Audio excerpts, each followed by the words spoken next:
Welcome home to USA Global TV and Radio, a place where dreams take flight, with authentic storytelling, diverse perspectives and meaningful conversations, where global stories unite and bridges are built beyond all borders. Discover world-class education, entertainment, hope and inspiration.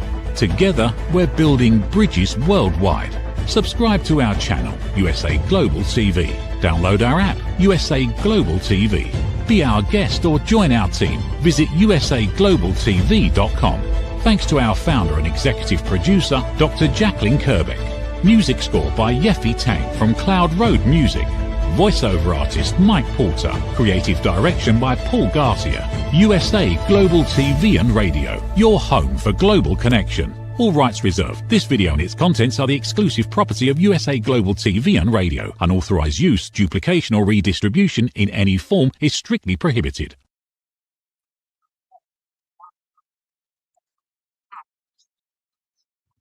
Hey everybody, welcome to You as a Whole, Body, Mind, and Soul. It's great to have you on this Monday. We might be having a technical issue. I'm not sure, but I will try to move forward with it. My topic for tonight.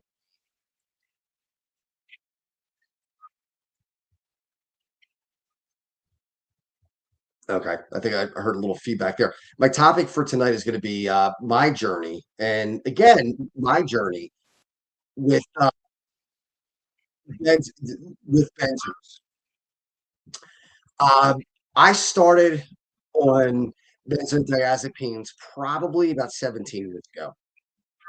And it was mainly for depression and also for my inability to sleep. I had a lot of trouble with uh, trying to fall asleep, also trying to stay asleep.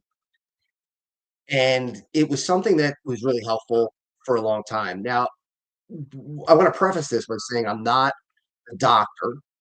I don't have a medical degree, and I'm just telling you what I've been going through since I've gotten off of it. So I started again about 17 years ago, and it's something that, as I said, helped me a lot. But I wanted to get to a point where I didn't need to take it anymore. And I started with Klonopin, probably, like I said, 17 years ago, moved on to diazepam, which is Valium. That's just another name for Valium. And I didn't realize how hard it would be to be on them for such a long period of time. My body really got used to being on medications.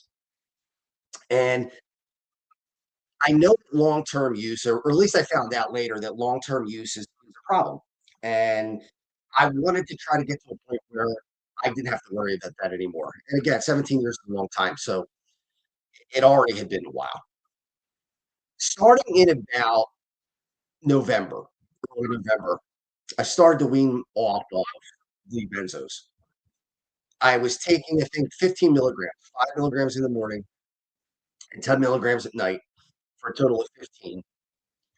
And then we started to taper back. I went from 15 to 10, 5 milligrams in the morning, 5 milligrams at night. And then I stopped taking the morning dosage. So I was taking 5 milligrams at night. And then I finally got back to 2.5 and then off completely.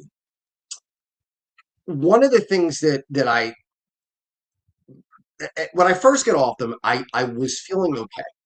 I really didn't notice much of a difference.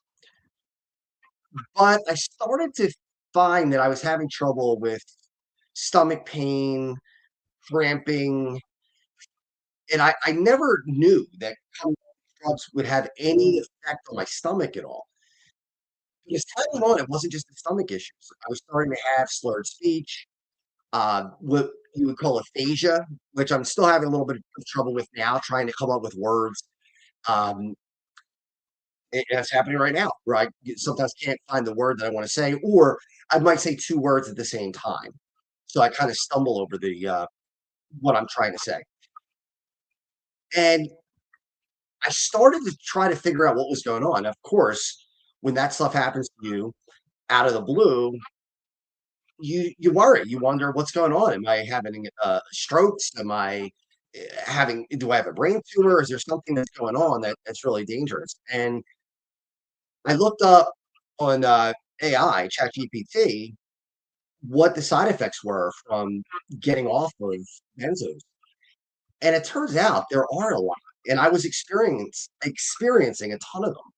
Again, the stomach pain, aphasia, not being able to sleep well at night, panic attacks, worries during the day, tremors.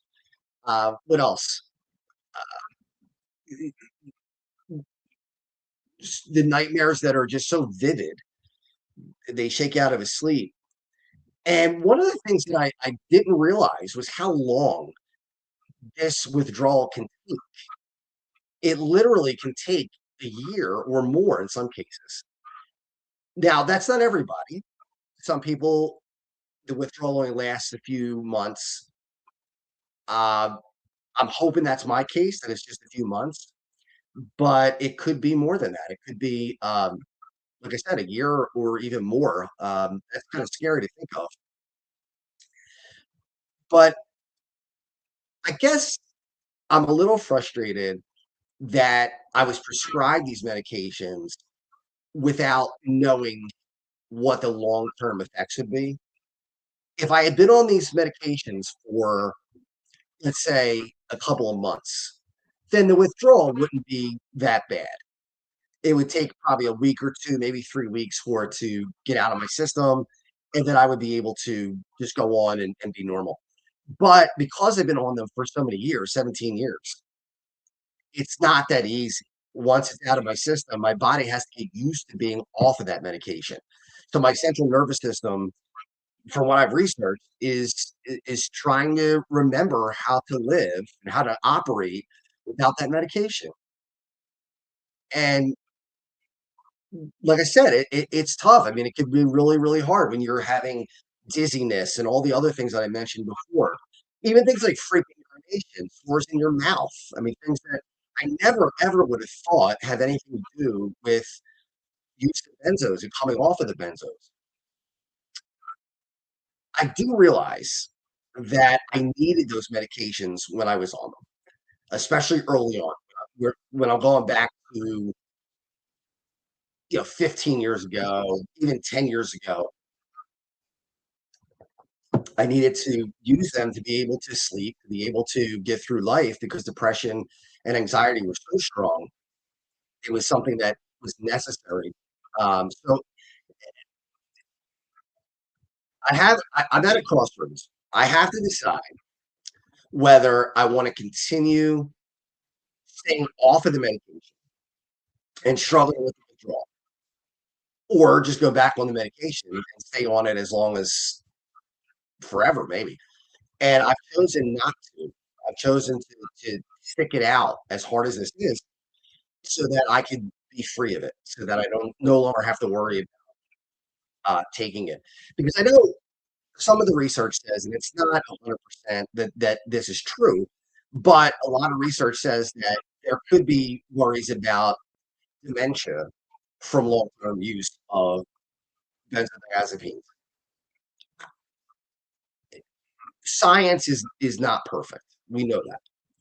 But I'd rather play it safe and make sure that, I get off of these drugs instead of trying to stay on them, if I can do it.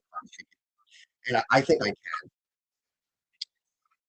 it's amazing to me that last year at this time, I was still on this medication. I was so much more depressed than I am now. I'm feeling really good. I haven't had much depression over the last several months after a really, really tough year last year. Not much has changed as far as my everyday life. I still have the same issues that I had before. I still go through a divorce, selling a house that we lived in for a long time, trying to put my kids through college, my business not doing as well as it did before, my charity struggling. There are so many things that are on my plate that, are painful, but at the same time, um, I was given tools over the summer that have allowed me to adapt to things much better than I was able to before. So in some ways, as bad as last year was, and it was bad, this might have been a blessing because that was the impetus for me to have the tools, to get the tools that allow me to now try to get rid of this medication, try to get off of it. Now, with that said, I know a lot of people will demonize medication. I'm not here to do that because, again, I'm not a doctor. I'm not somebody who's an expert in this. Obviously, the less medication you can be on, the better, if that's possible. Somebody who's severely depressed, somebody who's severely anxious, somebody who is fighting insomnia might need the benzo. I mean, there's nothing wrong with that. I don't regret that I was on them. Now, again, I wish I had known what withdrawal would be like since I was on them for so long. But certainly when they were prescribed, they were definitely necessary.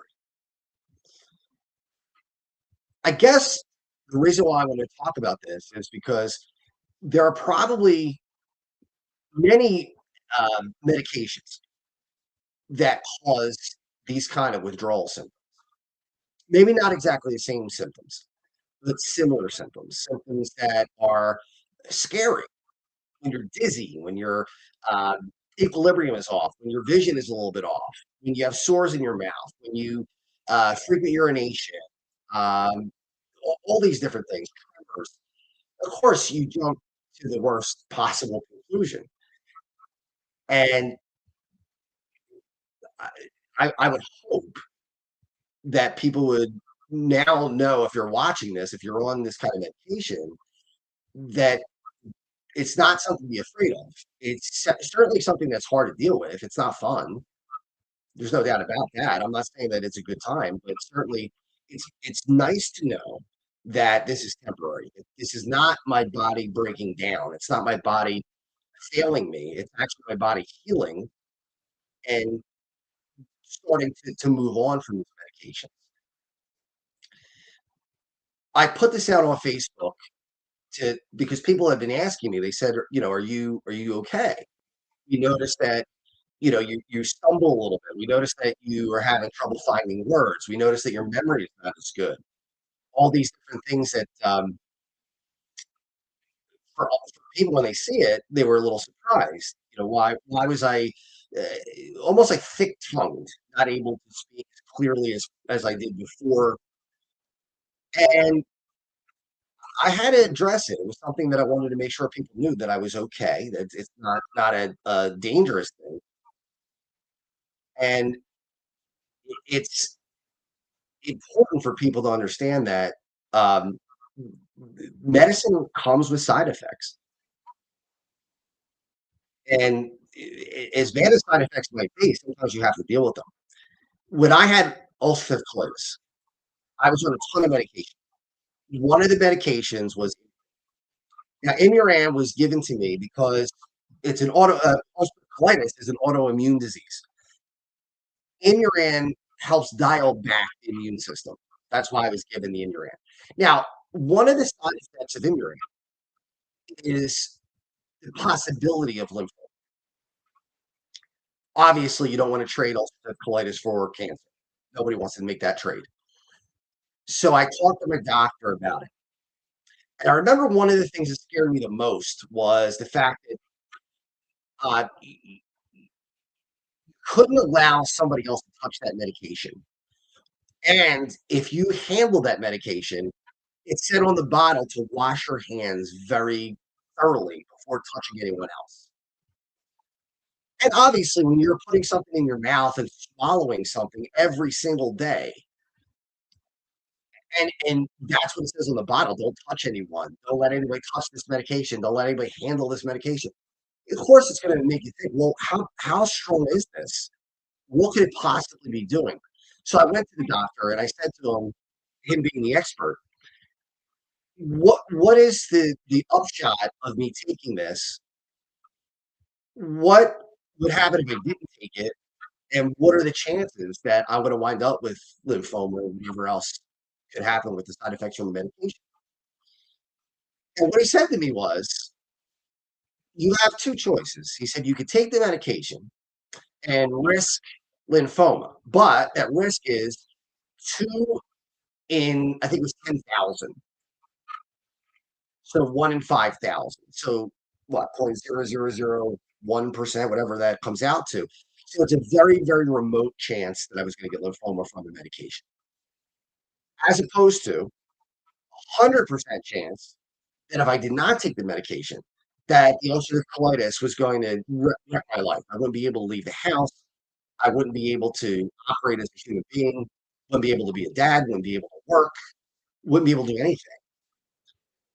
So I made a choice to take the medication and risk lymphoma, knowing that the chances were low, but if I didn't take the medication, the chances of being pretty much decimated by ulcerative colitis was almost 100%, if not 100%. So the same idea with the benzos. Certainly, if I had known the long-term risk, but I tried to get off it a little bit earlier, sure, absolutely. I would have tried to see if I could get off them, uh, in 2 years or 3 years instead of 17. But at the same time, when they were prescribed, I made the right choice by taking them, even though I didn't know exactly what that entailed. And when I posted this on Facebook, the reaction from a lot of people was, first of all, most people were very, uh, everyone was, um, positive.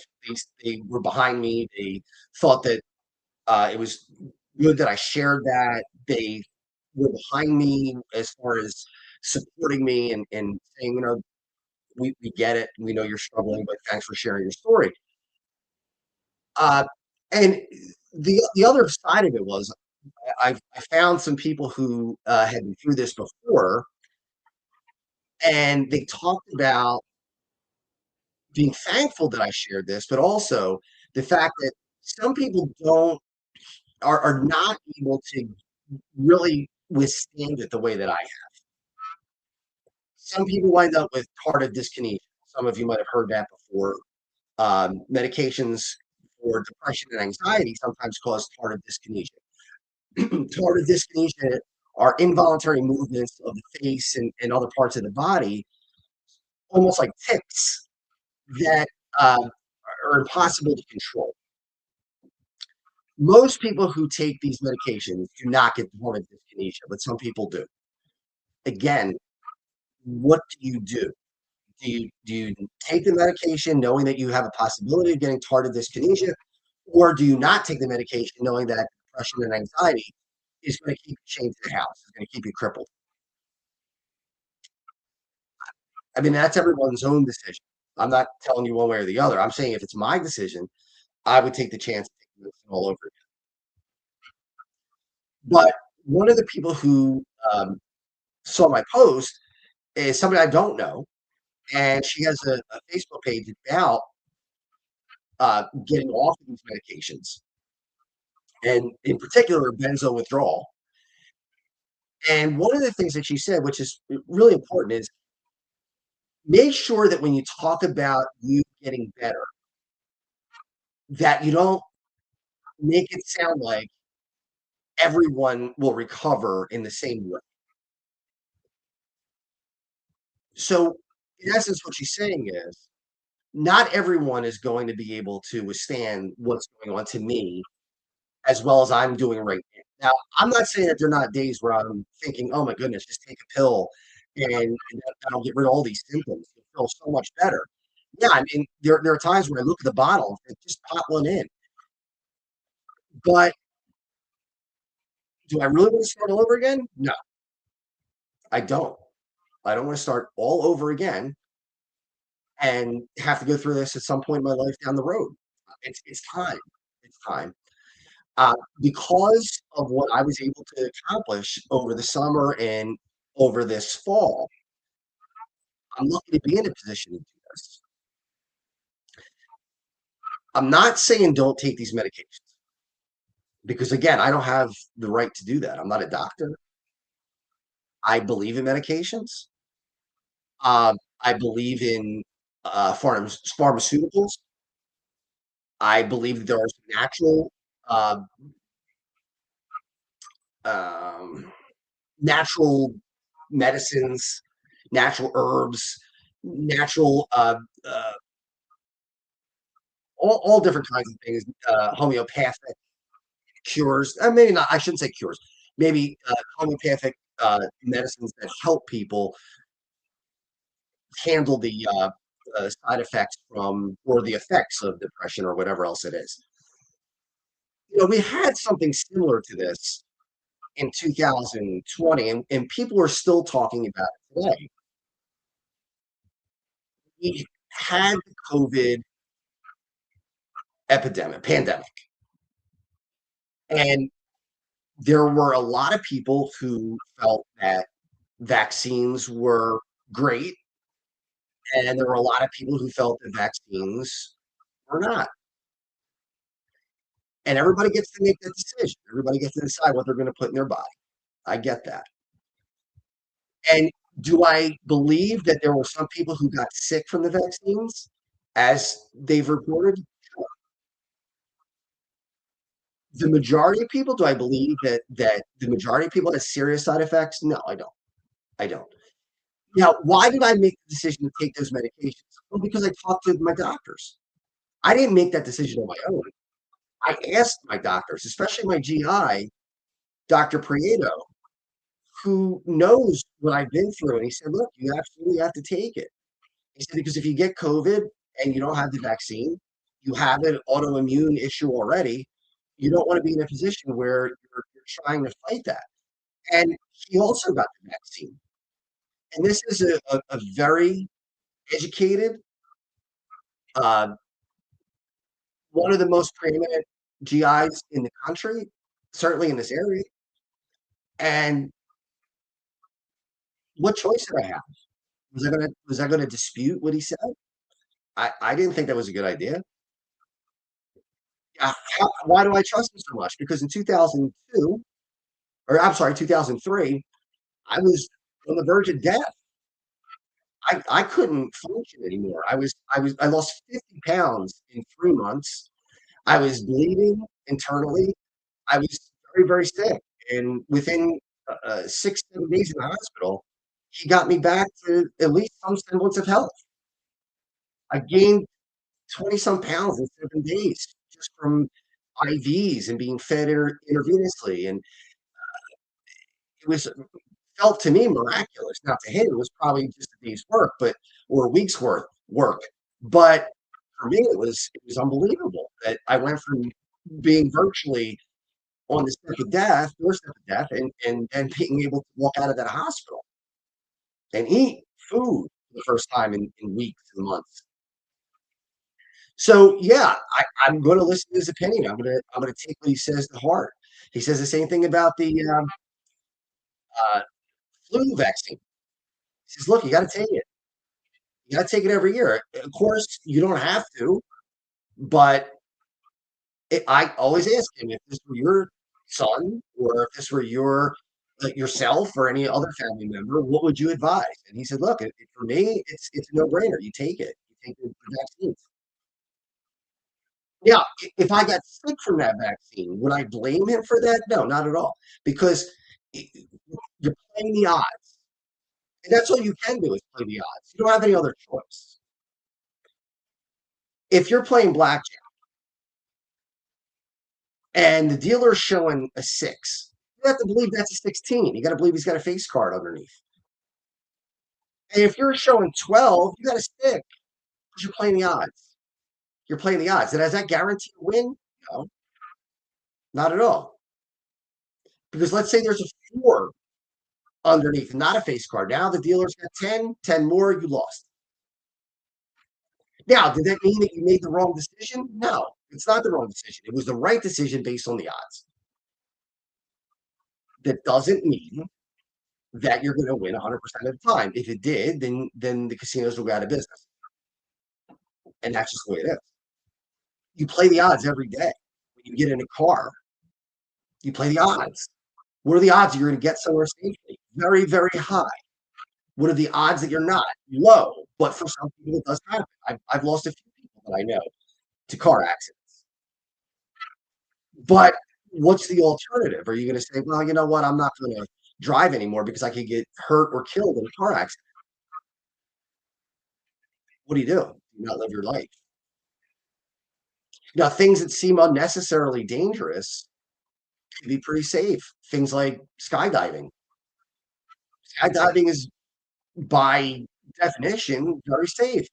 The chances of dying are less than 1%. Is it scary to jump out of a plane? Sure. But it doesn't mean that it's as dangerous as people make it out. Now, the same thing with these benzos. Yeah, it's going to be hard if you're on them for a long period of time to get off of them. No doubt about it. But if you're crippled by depression, anxiety, or other mental health disorders like OCD, which I also have OCD, these medications can be very necessary. I wish they weren't. I wish they weren't necessary. I wish there was a way that you could have medications that had no side effects at all. But that's not realistic. That's not something that's ever going to be possible. Always going to be people who react differently. Look, food, peanuts. Some people can eat peanut. I eat peanuts. I eat peanut butter, and all kinds of peanut products. I have no problem with that. I have a cousin who would die of anaphylaxis from peanuts. Now, does that mean peanuts aren't safe? Well, for the majority of people, yeah, peanuts are safe. For a small minority of people, though, peanuts can be deadly. Bee stings, same thing. Some people get stung by a bee, no big deal. Hurts, but you just get the stinger out. You put a little medicine on it, topical cream, you're done. You just walk away. For some people, they got to get it to an EpiPen immediately or to an emergency room immediately.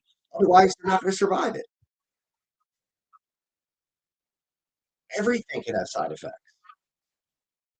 Why did I get colitis in the first place? What are the reasons? We don't know. Nobody knows. I know that we want science to be perfect, and we're actually victims of our own success because we're so good at everything in the scientific community. And when I say we, I'm talking about we as a whole, not me personally. Because medication has come so far, and because it's been so successful in healing, people want it to be perfect.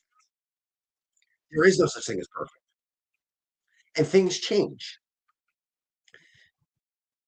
There was a time where doctors said that 4 out of 5 doctors recommend Camels or whatever cigarettes it was in the 50s because smoking these cigarettes would lower your stress and make you more healthy.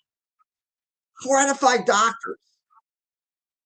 Now we know that cigarette smoking is terrible for you. There's no doubt about that now. Back in the 50s, they didn't have the same information that they have today. That's why science changes. We learn as we go. It's not that they were wrong. They were right at the time with the information that they had. But more study goes on. And we learn more things. They learn more things. And then they make different decisions based on that. Will I wind up with dementia someday from the benzos? I have no idea. Will the next set of studies that come out say that you have a 30% higher likelihood of getting dementia from benzos? I guess it's possible. But it's also possible that they might say, after more study, we found there is no link between benzos and dementia. I don't know. Hey, Claire, I see Claire's joined us. Welcome, Claire. She's here every week, so I appreciate that, Claire. Thanks for your support. Um, I I'm not going to spend my time worrying about it. I could. I could think, wow, I was on it for a very long time, 17 years, more than most people, and now I'm a shoo. I'm a shoo-in for dementia. Well, I can't control it now. And again, I'm not angry at the doctors for prescribing what they thought was necessary at the time. It's okay. And I did what I was told by an expert. Claire, thank you. She said I'm doing amazing. Yeah, I mean, I really feel like I am. I'm not going to lie to you. I'm not going to say to everybody, this is great. Being nauseous throughout the day, off and on, that's not fun. Tunnel vision's not fun. Frequent urination's not fun. Um, Bloated stomach, they call it benzo belly. It actually has a definition, benzo belly, where you're bloated and you're extended and it's painful. Yeah, Claire says Zofran. Yes, I have taken that before. Zofran does help with nausea. Absolutely. Uh, the headaches sometimes are really, really bad, but then they go away. Um, you know, I'm not sleeping well, and that's tough. I mean, a lot of people think, oh, you know what, you're just tired. Not really. When you have insomnia, it's a lot different than just being tired. It's more of a profound exhaustion where you are just completely unable to shake the feeling of being exhausted. And that's hard to deal with when you have to try to work, you have to drive, and you have to function. It's not easy. But I'm choosing to deal with all that because I want to be done with this. I want the benzos to be out of my life. I want to be able to have control. I do not feel like a drug addict. I did not give these drugs to myself. Thank you, Claire. Be proud of yourself. I am. I appreciate that, but I am. I'm proud of being able to do this. Um, I will say this though. I get it where people are addicted to things now more than ever because the side effects of withdrawal really are real. So people who are on heroin, I can only imagine. I have somewhat of an idea, I guess, from this, but I can't really get an idea of exactly what it's like. But I'm sure people who are withdrawing from heroin, the thought of just taking another shot to get rid of the excuse me, to get rid of the withdrawal symptoms has got to be something that's on their mind constantly. You don't want to have to feel that way forever, and it won't be forever. Now, again, I might have a whole year to go, or at least 7, 8 months. I'm not looking forward to that. It's not something that I'm saying, "Oh, this is gonna be wonderful." But once I'm through it, it'll have been worth it. I'll have g proven to myself that I can get through it. I'll have a probably better health by not being on it. My nervous system will be normalized, it'll be healed, and I'll be, on a road to recovery. And that's what my hope is, that I'll get through it fine. So anybody who's going through this kind of thing, just it's not something to be afraid of. It's something that you just want to know. I didn't know. I had no idea why my stomach was hurting so bad. I had no idea. I thought maybe it was Crohn's disease. I thought maybe I had something wrong with my stomach itself. I had no idea. Some of the symptoms are similar to inflammatory bowel disease. Some of them aren't. I've done shows about AI, and I am very open about the idea that AI has some drawbacks and some very big drawbacks. We're going to lose a lot of people. A lot of people are going to lose their ability to think on their own because they're going to rely on artificial intelligence. That's going to happen. As much as we don't want it to happen, that's going to happen. Jobs will be lost to AI. That's going to happen. There's no way around that. But we don't have a choice. It's here. It's part of our lives. So the positive was that I was able to go on ChatGPT. And there are tons of them. ChatGPT is just one. There's Gemini, ChatGPT. Microsoft has their own with Copilot. There are tons and tons and tons of them out there, and it's only going to become more. My point is, in this case, the AI that I use, ChatGPT, put my mind at ease because I didn't know that what I was experiencing was withdrawal. If you have to accept the bad that comes with technology, then take the good too. You don't have a choice. It's not going away. So I'm in a lot of ways, I'm thankful that I had that at my disposal because I was able to type in these symptoms and find out this is pretty normal, especially for someone who's been on it for as long as I have.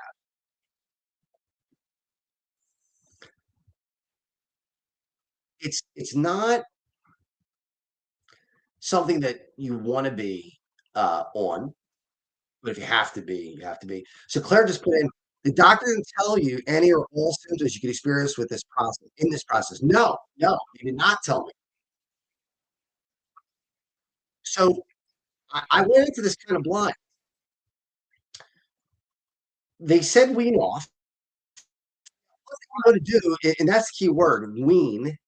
If you don't wean off, you could wind up in a much worse situation than I was. Seizures, possibly. So if you stop cold turkey, it is very, very dangerous. Seizures are possible, and again, possibly death. So you have to wean off them. So if your doctor is talking about getting off of benzodiazepines, definitely make sure you talk to them, wean off, and not just dropping them completely. I'm sure they'll tell you that. My doctor said the same thing. Don't just stop taking it, break it down. So 15 milligrams went down to 10, went down to 5, went down to a half, 2.5, and then finally got off of it. And Claire said, it's not cool, which it isn't, and people should be followed. Yeah, I'm going to see my doctor tomorrow, and I'm going to tell him what's going on with the symptoms, and hopefully he'll be more open with future patients who are on benzos about what it's going to be like when they come off of it. Again, I can't tell you that everyone's going to go and have the same problems I'm having. I hope they don't, but to be prepared is good. To find out, to know ahead of time what you might experience. But Dr. Jacqueline and I were talking before the show, and we, she made a good point. She said, make sure when you go on, you tell people that you're not a doctor and that this is your own personal uh, situation. That's exactly the point. Everybody's different. Some people, it takes years of withdrawal before they're back to normal. That's worst case scenario. I'm not projecting that to happen. I don't know if it will, but I'm not going to worry about it. But it's possible. Other people in 2 months might be okay. Everybody's different. Everybody's genetic makeup is different. Everybody's tolerance is different. If you're on it for 5 years, it's going to probably be less of a problem than it is for me, who's been on it for 17 years. That's a big difference. It's not, I think what we get locked into is that if something can be taken, that it must have no side effects. If the doctor's prescribing this, then it's got to be safe. Yes, for the most part, these drugs are necessary. I'm not knocking that. And I'm not trying to downplay that. I've taken a lot of medications in my life. If not for the medications, either A, I would not be here, or B, I would be here but very sick and not in any shape to do a TV show, not in any shape to work. I would be disabled. And that's neither one are good, obviously. You don't want to be disabled. You don't want to pass away at a young age. I was 28 years old when I was 27 years old when I was first diagnosed, and 28 when I really got sick. So yeah, it's not anything I'm going through right now. People wonder why I stutter or the right stutter sometimes, or can't find the word, or can't remember something, or get lost, can't find the car where I parked. All things that are kind of scary. But if you know why they're happening, it's not as scary. Every medication is going to have side effects. Every food that you eat is going to have side effects. Every everything you breathe is going to have side effects. It just is what it is. But just know that most of the time, when you're on these medications and you're off, you will have some sort of withdrawal. But it very likely will not be a disaster, and it's not permanent. It's something that will last a little while and then it will stop. So I just wanted to address that, on Facebook and just tell people I'm okay. I'm not feeling great, but I'm okay. I want to thank everybody for watching tonight. Claire, I want to thank you for chatting in and joining us, Dr. Jacqueline for engineering, and see you next week at the same time. Take care, everybody. Thank you, viewers and listeners of USA Global TV and Radio, for joining us today. We're honoured to have your time and attention as part of our global community. At USA Global TV and Radio, we believe in the power of authentic conversations, meaningful connections, and creating a world of possibilities together. Want to be part of something bigger? Join our team of elevated listeners at usaglobaltv.com, a space where your voice matters and your ability to listen transforms relationships.